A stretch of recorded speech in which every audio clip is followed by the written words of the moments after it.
Hey, welcome. So today we're going to dive into a pretty massive revolution, one that's totally changed how brands talk to us. We've gone from a world where they just talked at us to one where we now talk with them, and sometimes we even talk for them. Let's get right into it. You know, if you just rewind the clock a little bit, the whole world of marketing was, well, a lot simpler. Brands had a really straightforward job. Make something cool, cook up a message, and then just broadcast it out to as many people as possible. The lines were super clear, the whole process pretty predictable. And that job really was to shout. I mean, think about it. Brands had the only megaphone, and their communication was a total one-way street. All the information flowed from the company, through TV or radio, and directly to us, the audience, who were just supposed to sit there and listen. So let's really dig into this old world for a minute. We can call it the era of the brand's megaphone, a time that was completely defined by this kind of top-down, one-way conversation.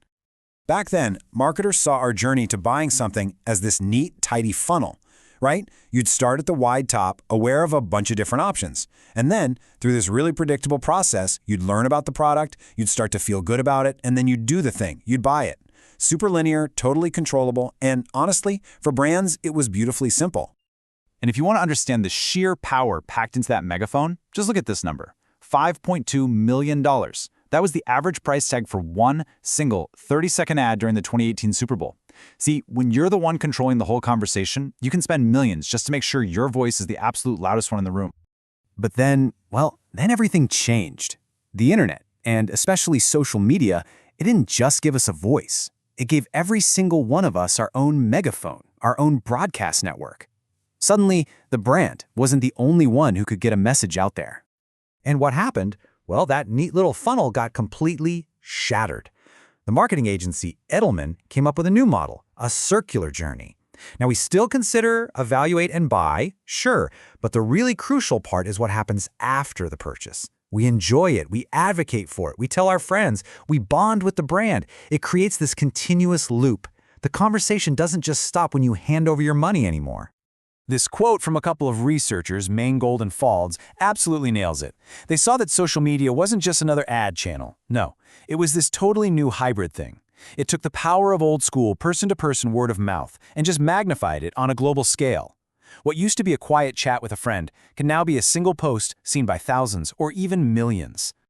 And this was a fundamental shift in power. Brands completely lost their monopoly on the message. All of a sudden, you had two sources of truth out there: what the company was saying about itself and what we, the consumers, were saying about it. And guess what? Our version was often seen as way more credible. This massive power shift led to a whole new dynamic. A brand's meaning, its identity, it's not dictated from a boardroom anymore. Instead, it's co-created, it's negotiated in this constant, ongoing conversation between a company and its audience. We went from being passive consumers to active participants in the story. And this engagement, it's so much more than just tweeting at a company. You can think of it like a ladder.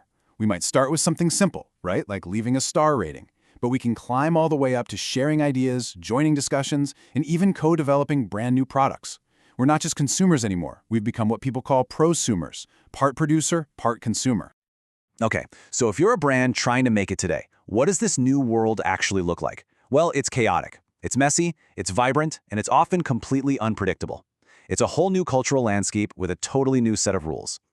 Two researchers, Fournier and Avery, basically identified four huge themes that define this landscape.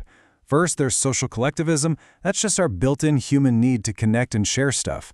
Second, transparency, because with the internet you can't really hide anymore. This, of course, leads to criticism, because we now see ourselves as commentators. And finally, there's parody, where we use humor and memes as a way to engage with, and let's be honest, critique brands. All right, now let's zoom all the way out. This entire revolution, this whole communication upheaval, has led to a really profound consequence. It's one that affects not just marketing, but our entire society. So, welcome to the attention economy. So what is that exactly? Well, in a world where we are just drowning in information, the one thing that's become truly scarce is our attention. The attention economy is basically a new marketplace where the most valuable currency isn't money, it's eyeballs. Value is now determined by one thing: the ability to capture and hold our focus, even for just a few seconds. And this whole logic, it doesn't just apply to big companies anymore. It applies to us, to individuals. And get this, writer Tom Peters saw this whole thing coming way back in 1997. He wrote, "We are CEOs of our own companies, Me Inc. Our most important job is to be head marketer for the brand called you." And the result of that thinking is the rise of the branded self. This is where it gets personal for all of us, right? Self-branding isn't just for influencers anymore. It's this cultural pressure we all kind of feel, this constant quest for Insta-fame, this need to curate our personal brands. Some scholars say it's fueling a culture of hyper-narcissism. You see it every day in how our online relationships can feel so transactional. A like for a like, a follow for a follow, all in service of building up that brand called you. Which brings us to one final really big question for this new economy. When every single person is a performer, when everyone is their own brand manager, broadcasting from their own little stage, who is actually left in the audience to watch? It's something to think about. Thanks so much for tuning in.